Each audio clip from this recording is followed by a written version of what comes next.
My sister spent 14 months in prison for something I did. She knew. She knew the entire time, and she never said a word. Not to the police, not to our parents, not even to me, until 3 weeks ago. This is the story of how I let my sister go to prison to protect myself, and what happened when she finally decided to speak. I need to give you some background first, because none of this makes sense without it. My name doesn't matter, so I'll just call myself the narrator.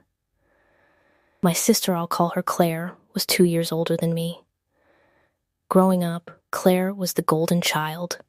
Straight A's, scholarship offers, the kid every teacher used as an example. I was the opposite, mediocre grades, no direction, always compared to her at every family dinner. By the time I was 22, I was working retail, barely making rent, and drowning in credit card debt I hadn't told anyone about. Claire was 24, working as an assistant manager at a jewelry store downtown, a small family-owned place that had been there for decades. She got me a part-time job there, stocking shelves and doing inventory, because she felt bad that I was struggling. That kindness is the reason everything that happened. I started noticing how loose the inventory system was.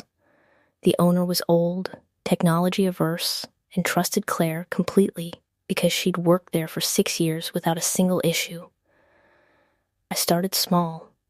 A ring here, a bracelet there.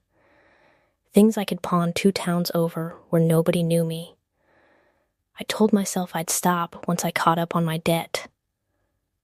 I didn't stop. Over about 4 months, I took roughly $31,000 in merchandise.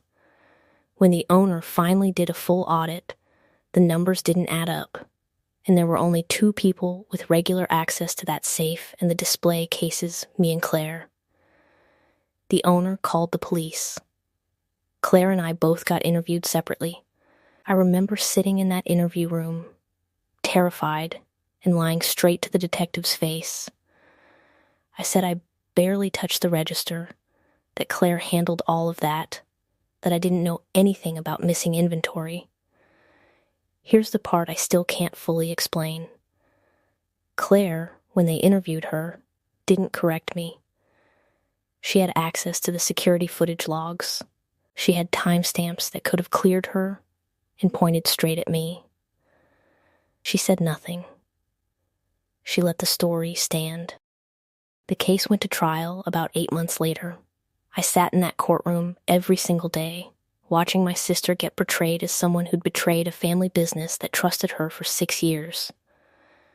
The prosecutor built a case around her access, her opportunity, her comfort with the inventory system. My name barely came up except as a coworker who'd also been questioned and cleared. I remember the exact moment the verdict came back. Guilty on 2 counts of felony theft and 1 count of grand larceny. Claire didn't cry. She didn't look at me. She just nodded, like she'd already made peace with it before it happened. She got sentenced to 18 months, and with time served and good behavior, she ended up doing 14 months in a state facility, 3 hours from our parents' house. I visited twice in 14 months. I couldn't sit across from her in that visiting room and pretend I didn't know what I'd done to her. When Claire got out, she was different. Quieter, she'd lost the job, obviously, and with a felony record, every application she sent out got rejected within days. The golden child who used to get recruited by employers was suddenly unemployable. She moved back in with our parents at 26 years old, and I watched her rebuild from nothing while I kept living my life relatively untouched. I told myself for years that she must have had her reasons. Maybe she felt guilty about something else. Maybe she wanted to protect me because she was my older sister, and that's what older sisters do.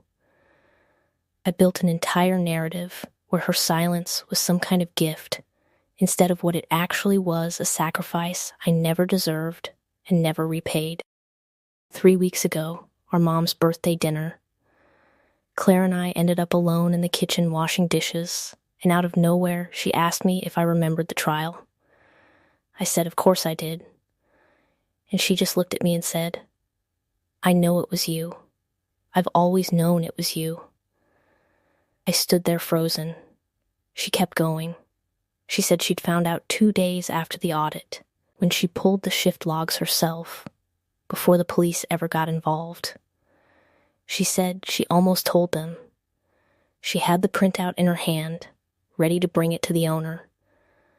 But she said she looked at our parents, thought about how they'd already put everything into helping me with my debt situation quietly, thought about how a second family scandal in 1 year would break them, and she made a decision in about 10 minutes that changed the rest of her life. She said, I decided I could survive prison better than you could survive watching Mom and Dad find out what you actually are. I didn't have a response. I still don't. Really. It's been 3 weeks since that conversation, and I haven't figured out what to do with it. I offered to go to the police now, to try to clear her record somehow, even knowing the statute of limitations and the practical realities probably make that impossible. She told me not to bother. She said it wouldn't undo 14 months. It would just drag everyone through it again for nothing. I've started paying for things quietly. Her therapy, a chunk of her car payment. She hasn't said thank you, and she hasn't told me to stop. So I keep doing it. I don't know if that's healing anything, or if it's just guilt money that makes me feel slightly less like a monster. What I keep coming back to is this. She made a 10-minute decision to protect me, and I've spent years since not even bothering to say the words, I'm sorry, out loud to her face. I said them 3 weeks ago for the first time. She just said, I know. Not it's okay. Just, I know.